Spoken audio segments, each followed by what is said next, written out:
Class 10th की math में आपका बहुत बहुत स्वागत है। आज का हमारा क्वेश्चन है, सिद्ध करो कि √3 एक अपरिमेय संख्या है। इस प्रकार का क्वेश्चन हर साल पूछा जाता है। कभी √3 लिख के आ जाता है, कभी √5 लिख के आ जाता है, कभी √2 लिख के आ जाता है। केवल संख्या बदलेगा और आपको स्टेप बाय स्टेप करना है। ये सवाल इम्पोर्टेंट है हाई स्कूल के लिए, और करते कैसे हैं वो हम सीखते हैं यहाँ पर। तो सबसे पहले क्या होता है कि हमें इसे सिद्ध करना है अपरिमेय है।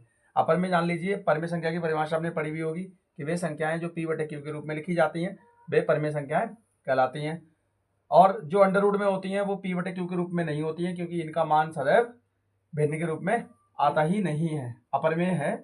और इसको हमें सिद्ध करना है। सबसे पहले में क्या होता है, मान लेते हैं। इसमें मान √3 एक परिमेय संख्या है। अगर परिमेय संख्या है तो इसे p/q के रूप में लिख सकते हैं, अर्थात जो p/√3 होगी वो किसके रूप में लिख देंगे, p/q के रूप में, जहां q 0 के बराबर नहीं होगा। फिर जो p और q है परिमेय संख्या में क्या होती है, हमेशा सहभाज्य पूर्णांक होते हैं, जहां p व q सहअभाज्य पूर्णांक है। सहअभाज्य पूर्णांक है।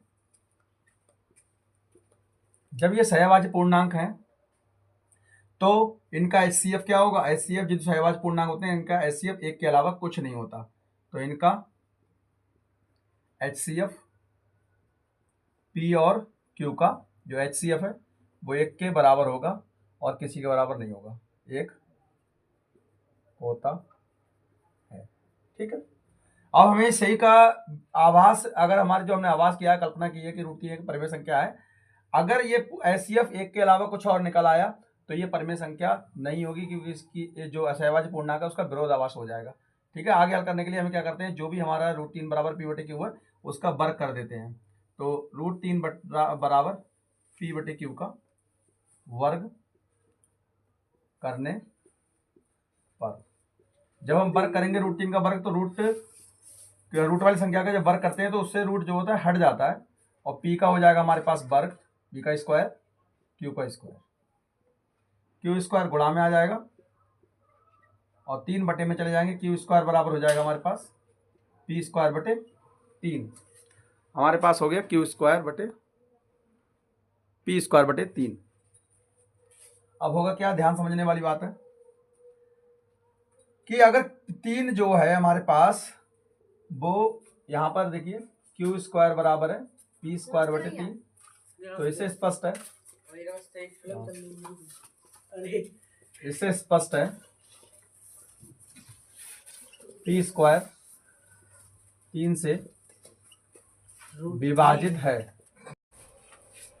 q स्क्वायर बराबर है p स्क्वायर बटे 3। इससे स्पष्ट है कि p स्क्वायर 3 से विभाजित है, और जब 3 से विभाजित p स्क्वायर होगा तो p भी 3 से विभाजित होगा, 3 से विभाजित होगा। यहां पर समझने वाली बात यह है कि अगर p स्क्वायर 3 से विभाजित है तो p बराबर क्या हो जाएगा, 3r। क्यों हो जाएगा, क्योंकि p का जो 3 है वो एक गुणनखंड है, और दूसरा गुणनखंड r मान लेते हैं, जहां r कोई भी पूर्णांक है। यहां लिख सकते हैं p का एक गुणनखंड, अतः p का एक गुणनखंड 3 भी है, एक गुणनखंड 3 भी है, जहां r कोई पूर्णांक है, r कोई पूर्णांक है। इसका वर्ग कर दें, p बराबर 3r का भी वर्ग करने पर, इसका वर्ग करेंगे क्या हो जाएगा, p स्क्वायर बराबर 3r का होल स्क्वायर, और p स्क्वायर बराबर है 3 का स्क्वायर 9r स्क्वायर।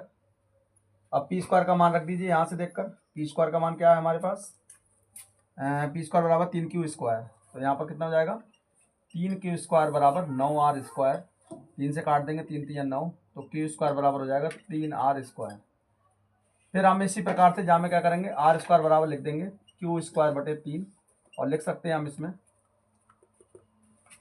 लिख सकते हैं हम कि q स्क्वायर 3 से विभाजित है, 3 से विभाजित है तो Q भी 3 से विभाजित होगा। अतः Q का एक गुणनखंड 3 भी है। तो Q बराबर कितना हो जाएगा, 3s। तो HCF P और Q दोनों का हो जाएगा कितना, 3। और पहले बताया गया था 1 के बराबर है, तो 1 के बराबर नहीं है, ये क्या है, विरोधाभास है, ये विरोधाभास है।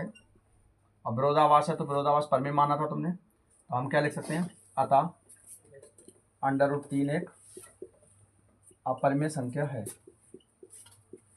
अपरिमेय संख्या है। यही बात हमें सिद्ध करनी है। Hence proved. That's all. Thank you. अब जे देखो तुमने में वीडियो में खचड़ा पेल दो पूरो, ना जा बनी ना बा बनी।